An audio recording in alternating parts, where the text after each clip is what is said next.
Hi friends, आप सभी का एबीएस क्लासेस बीएसटी पर स्वागत करते हैं। और हम लोग यूपीएसआई 2021 में नंबर सिस्टम चैप्टर चल रहा था, कंटिन्यू कर रहे थे हम लोग। आज उसका लास्ट डे है, आज इसको कंप्लीट करेंगे और फिर नेक्स्ट डे में यानी नेक्स्ट क्लास में हम इसको मतलब इसके जो प्रीवियस ईयर के क्वेश्चन होंगे उनको लेकर आएंगे और एक ही क्लास में उसको कंप्लीट करा देंगे। फिर हमारा जो नया चैप्टर होगा वो स्टार्ट होगा। तो आज का जो टॉपिक है वो कोई पार्टिकुलर टॉपिक नहीं है, सब जो छूटे हुए हैं या छोटे छोटे टॉपिक होते हैं सभी को मिक्स करके इसी एक में एक आज के क्लास में इसको कंप्लीट कर दिया जाएगा। ठीक है, तो चलिए आइए देखते हैं कि आज मिक्स क्वेश्चन में पहला जो टॉपिक है वो ये है संख्या ज्ञात करना जब दो क्रमागत सम या विषम संख्याओं का गुणनफल दिया हो। ठीक है, तो आपको जो क्वेश्चन पूछा जाएगा वो ऐसे पूछा जाएगा कि दो क्रमागत सम संख्याएं या दो क्रमागत विषम संख्याएं दी रहेंगी और आपसे ये पूछा जाएगा कि उनमें से छोटी संख्या बताइए या बड़ी संख्या बताइए। तो कैसे आप ज्ञात करोगे इस बात को हम यहाँ पे बताएंगे। ठीक है, तो कैसे ज्ञात करना है उसके लिए आपको एक मेथड है और मेथड हम नॉर्मल एक एग्जाम्पल से आपको समझाते हैं। देखिए, जैसे सिंपल सा दो क्रमागत अगर सम संख्या लेते हैं तो 2 और 4 हुआ। ठीक है, ये 2 एंड 4 लिया मैंने, एक छोटा सा एग्जांपल ले रहा हूँ आपको समझाने के लिए उस बेसिक कॉन्सेप्ट को। ठीक है, तो यहाँ पे आपको क्या करना है कि इसका देखिए इसका जो गुणनफल आएगा वो 4 दूना 8 आएगा। ठीक, 8 आएगा। 8 में मैं एक जोड़ दूँ तो कितना हो जाएगा, 9 हो जाएगा। और 9 का वापस से मैं वर्गमूल निकालूँ तो कितना आ जाएगा, 3 आ जाएगा। ये 3 क्या है, 2 और 4 के बीच आ रहा है कि नहीं आ रहा। तो इसका मतलब ये है कि हमको अगर सम संख्याएं दी गई हैं, सम संख्याओं का गुणनफल यानी क्रमागत सम संख्याओं का गुणनफल दिया गया है और उनमें से कोई भी संख्या आपको चाहे बड़ी चाहे छोटी निकालनी है तो उसके गुणनफल में एक जोड़िए और फिर उसका स्क्वायर रूट यानी वर्गमूल आप ज्ञात कर दीजिए। तो वो जो वर्गमूल होता है वो सम के बीच का विषम मिल जाता है। ठीक है, अगर विषम का दिया होगा तो विषम के बीच में सम वाला मिल जाएगा। तो उसमें आपको कैसे हो जाएगा कि आप क्या करोगे, एक नंबर को माइनस कर दोगे तो पहली संख्या मिल जाएगी और एक अधिक कर दोगे तो हमको आगे वाली संख्या मिल जाएगी। ठीक है, तो एक विषम के लिए मैं बताता हूँ। अगर विषम संख्याएं क्रम से देखें तो 3 और 5 यही होता है, 3 है 5। तो इसका जब गुणा आप करोगे इसका गुणनफल कितना हो जाएगा, 3 5 15। तो 15 में एक जोड़ दिया कितना हो गया, 16। और 16 का जब वर्गमूल निकालेंगे तो कितना आ जाएगा, 4। तो 4 क्या है, 3 और 5 के बीच में एक सम संख्या है। यानी कि इसका मतलब ये हुआ कि जब आपको सम संख्याओं का गुणनफल दिया होगा उसमें एक जोड़ोगे तो उनके बीच का विषम मिलेगा और विषम का गुणनफल दिया होगा उसमें एक जोड़ के आप जब उसका वर्गमूल निकालोगे तो वो एक सम संख्या मिलेगी जो उनके बीच का होगा। तो क्या करोगे, इससे एक माइनस पहली वाली संख्या, उससे एक अधिक अगली वाली संख्या। बात क्लियर हो गई। तो यहाँ पे आपको दोनों संख्याएं मालूम चल जाएंगे। तो एग्जाम में क्या होता है, इनमें से कोई एक संख्या पूछी जाती है कि क्या होगा। बात क्लियर हो गई। तो चलिए आइए देखते हैं हम लोग इससे रिलेटेड एग्जाम के क्वेश्चन। ठीक है, ओके, तो देखते हैं ये एग्जाम रिलेटेड क्वेश्चन हमारा। तो इसमें दिया गया है दो क्रमागत सम संख्याओं का गुणनफल 3968 है। तो बड़ी संख्या क्या होगी, मतलब सम संख्याओं का जो गुणनफल है दो क्रमागत सम संख्याओं का वो इतना है। ठीक है, अब आपको पता करना है इसमें से बड़ी संख्या क्या है। तो सबसे पहले आपको क्या करनी है, वो संख्या पता करनी पड़ेगी। तो इसमें क्या करोगे आप, बताया गया कि आप क्या करेंगे, इसमें एक ऐड कर लेंगे तो कितना आ जाएगा, 39 69। ठीक है, फिर इसका क्या करोगे आप, स्क्वायर रूट निकाल लोगे। ठीक है, तो कितना हो गया, 6 6 36। तो ये इधर हमारा कितना हो गया, 12। यहाँ पे कितना आ गया आपका 3, यहाँ पे कैंसिल हुआ, ये 6 9। ठीक, तो 3 बार चला जाएगा। ठीक है, तो 3 बार गया तो 3 त्रिक 9, 3 दूना 6, 3 करने में 3। तो यहाँ पे कंप्लीट होता है। वर्गमूल कितना आया, 63। 63 क्या होता है, जब आपको सम का गुणनफल दिया होता है तो जो ये वर्गमूल आता है उनके बीच का विषम आता है। तो इससे पहले की जो संख्या होगी 62 होगी और इससे आगे की संख्या कितनी होगी 64। और आपसे पूछा क्या गया है बड़ी संख्या, कौन सी संख्या, बड़ी संख्या। बात समझ में आ रही है? तो बड़ी संख्या आपकी कितनी हो गई 64, ये आपका आंसर हो गया। बातें समझ में आ गई? ओके ठीक है, चलिए देखते हैं नेक्स्ट क्वेश्चन। तो ये हमारा दूसरा क्वेश्चन है, इसमें लिखा हुआ है दो क्रमागत, ठीक है, दो क्रमागत विषम संख्याओं का गुणनफल इतना है तो छोटी संख्या आपको ज्ञात करनी है। तो आपको तरीका बताया गया कि आप एक जोड़ दीजिए, वर्गमूल निकाल लीजिए उनके बीच का, अगर विषम दिया तो सब मिल जाएगा, एक घटाओगे आगे की संख्या, एक जोड़ोगे आगे की संख्या, ठीक है। तो यहाँ पे कितना हो जाएगा, इसमें एक जोड़ दो, कितना हो गया 784 का आप वर्गमूल निकाल लो, पेयर बना दो। तो पहला कितना होगा 2 दूना 4, 3 त्रिका 9, ज़्यादा हो जाएगा 2 दूना 4, ठीक है। तो ये आपका कितना हो गया 2 2 4, यहाँ पे घटा कितना 3, आगे उतर के आएगा ये आपका, ठीक है। आप कितनी बार जाएगा ये, देखिए 8 × 64, 8 × 64 के 4, 8 × 32 और 6 38, कंप्लीट हो गया। यानी कि जो संख्या है विषम के बीच में एक सम ये है, तो इससे पहले 28 आपको वर्गमूल मिल रहा है, तो इससे पहले कितना होगा 27 और इसके आगे कौन होगा 29। आपसे छोटा वाला पूछा था तो आपका आंसर यही होगा। बातें क्लियर हो गई? चलिए ठीक है। हमने आपको बताया कि आज का जो क्लास है वो टॉपिक कोई पर्टिकुलर नहीं, मिक्स टॉपिक है, जिसमें आगे मैं आपको कुछ नोट्स पॉइंट बता रहा हूँ, ध्यान से आप इस बात को समझिए। लिखा हुआ है एक ना तो भाज्य है ना अभाज्य है, ठीक है, ये बात आप ध्यान में रखिएगा। एक ना तो अभाज्य है, मतलब भाज्य ना अभाज्य, ठीक। दूसरा आपका जो है एक विषम संख्या है, ये बोल सकते हैं आप। दूसरा 0 ना पॉजिटिव है और ना नेगेटिव, मतलब ना धनात्मक है ना ऋणात्मक है, ठीक है। हाँ, उसके बाद में 0 एक सम संख्या है, ये थोड़ा ध्यान दीजिएगा। 0 एक सम संख्या है, लोग कंफ्यूज हो जाते हैं, कभी ऑप्शनल क्वेश्चन बन गया तो उसमें आप गलती हो जाती है अगर कंफर्म नहीं मालूम है, ठीक है।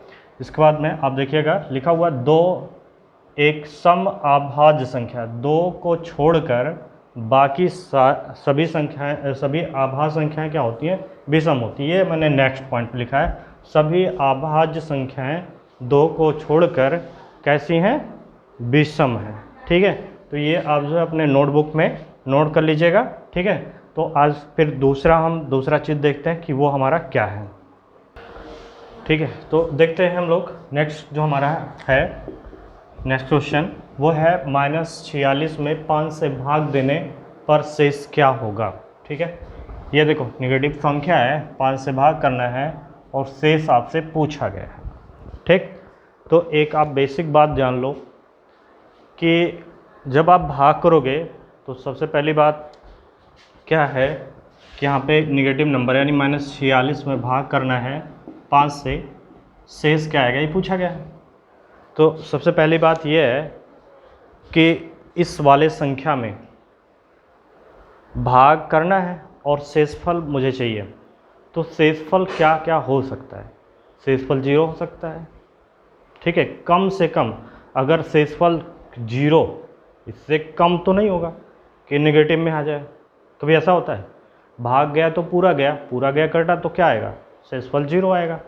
अब 0 से भी कम हो जाए तो ये संभव नहीं है, ठीक। और दूसरी बात ये कि शेषफल हमेशा क्या होना चाहिए भाजक से छोटा होना चाहिए। मैं एक पॉइंट अभी लास्ट में नोट कर दूंगा, लेकिन आप इस बात को समझिएगा कि कैसे इसको भाग करना है। तो देखिए यहाँ पे नेगेटिव नंबर है, तो जब आप कुछ भी लेके यहाँ पे जाओगे, जैसे बहुत लोग कहेंगे कि 5 9 45 कर लो, कितना 5 9 45। अब क्या करोगे घटाओगे ना, तो घटाओगे तो क्या हो जाएगा माइनस आई माइनस दोनों जुड़ के क्या आ जाएगा और बड़ा माइनस आ जाएगा, ठीक है।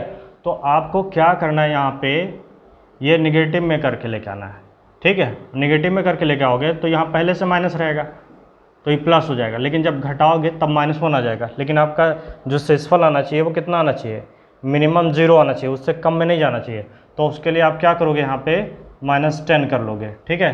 तो -10 करोगे तो कितना आ जाएगा, -50 आ जाएगा। कितना आ जाएगा, -50। -50 आ गया। अब आप घटाओगे तो नीचे का साइन क्या होता है, बदल जाता है। बदलता है तो क्या हो जाएगा, माइनस का प्लस हो जाएगा। अब ये घटेगा, उल्टा उल्टा घटेगा तो कितना आ जाएगा, 4। यानी शेषफल इससे देखो कम हो रहा है कि नहीं हो रहा है, जो भाजक है उससे कम है ना, तो कम है तो मतलब सही है। ठीक है, तो आपका जो शेषफल है वो कितना है, 4। ठीक है, बातें क्लियर हो गई। नेगेटिव नंबर में कैसे भाग करना होता है, इस तरीके से। ऐसे ही दूसरा एक आपका और एग्जाम्पल है, इसको आप खुद से करके और कमेंट सेक्शन में बताइएगा कि इसका आंसर क्या आएगा। बात क्लियर है, चलिए ठीक है। ठीक, तो देखिएगा यहाँ पे एक नोट पॉइंट मैंने बताया था कि आपको बताऊंगा। वो नोट पॉइंट ये है कि शेषफल कभी भी नेगेटिव नहीं होता। ठीक है, दूसरा पॉइंट, कम से कम शेष 0 हो सकता है, इससे कम नहीं, इससे कम नहीं। ठीक है, तीसरा पॉइंट, अधिकतम शेष भाजक से कुछ भी कम हो, भाजक से कम हो, कुछ भी हो, कुछ भी हो। ठीक है, लेकिन भाजक से क्या होगा, कम होना चाहिए, तभी माना जाएगा। और भाजक से क्या होगा, अधिक होगा, तो भाग तो जा ही सकता है ना। बात समझ में आ रही? तो मिनिमम शेषफल क्या हो सकता है, 0। मैक्सिमम कितना हो सकता है, जितना आपका भाजक है उससे थोड़ा सा कम, ठीक, उतना हो सकता है। ठीक, चलिए आगे देखते हैं हम लोग। तो देखिए नेक्स्ट टाइप का जो क्वेश्चन हमारा है वो इकाई दहाई संबंधी प्रश्न। जो एक क्वेश्चन आता है कि इकाई का स्थान, दहाई का स्थान, इससे बकवास करके पूरा क्वेश्चन पूछता है।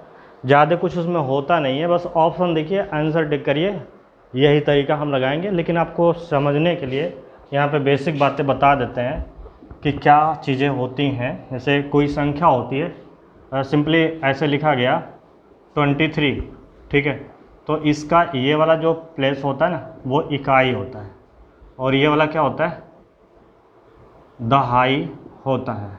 ठीक है, इकाई और दहाई, तो दोनों मिलकर क्या बन गया, 23। बात समझ में आ रही है? अगर इसमें ये तो एक नंबर है, नंबर में अगर ऐसे जनरल वे में मैं एक वैल्यू लूँ कि जो है y क्या है, इकाई है, ठीक, और दहाई जो हमारा है वो x है, तो संख्या जो बनेगी, संख्या वो आपका बन जाता है 10x + y। अब बोलोगे ये कैसे आ रहा है, तो इसको देखो ना, 10 गुणे 2 + 3 तभी तो 23 देगा, समझे कि नहीं? हाँ, तो अब ये संख्या मिल गई। अब संख्या में स्थान को, जब अंकों को पलट दोगे, अंक बदलने से प्राप्त संख्या, तो क्या होगा, ये आपका चेंज होके कितना हो जाएगा, 32 हो जाएगा। ठीक, ऐसे ही इसमें चेंज हो जाएगा। तो इसमें जब अंक बदलोगे, अंक बदलने से प्राप्त संख्या, तो वो आपका कितना हो जाएगा, 10y + x। ठीक है, तो ये सब थोड़ा बेसिक बात आप समझिए, और उसका कोई भाई जिसको नहीं पता है वो तो आप समझ लीजिए, कोई दिक्कत नहीं। बाकी ऑप्शन देखिए, अभी तुरंत आप क्वेश्चन लग जाएगा, क्वेश्चन को बस ध्यान से पढ़ना होता है। देखिए लिखा हुआ है 2 अंकों की एक संख्या के अंकों का योग 7 है। तो सबसे पहले कंडीशन क्या मिला आपको, अंकों का जो योगफल होना चाहिए वो कितना होना चाहिए, 7। अब ऑप्शन में चेक करो, 2 5 7, 5 2 7, 4 3 7। ऑप्शन तो पहले के लिए तो सबको सेटिस्फाई कर रहा है। दूसरे में कह रहा है जब अंकों का स्थान पलट दिया जाता है, मतलब बदल दिया जाता है, आपस में इकाई दहाई को चेंज कर दिया जाता है, तो मूल संख्या परिणामी संख्या से, तो मूल संख्या परिणामी संख्या से 27 अधिक हो जाती है।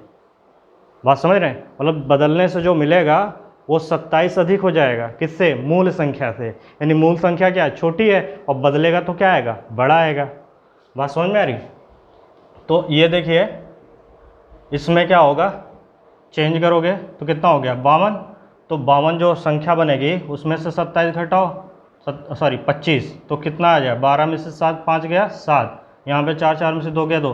तो ये जो परिणामी संख्या यहाँ पे बोला गया, तो मूल संख्या परिणामी संख्या 27 अधिक हो जाती है। तो इसका मतलब ये क्या हुआ? कम हो रहा है ना भाई, यहाँ पे ये अधिक हो जा रहा है। कौन सी संख्या? जो बदली जाएगी वो, ठीक। और हमको क्या करा है? मूल संख्या बड़ी होनी चाहिए।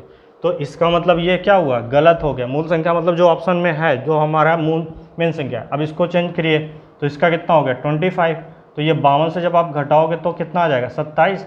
और मूल संख्या क्या है? 27, मतलब इससे अधिक है।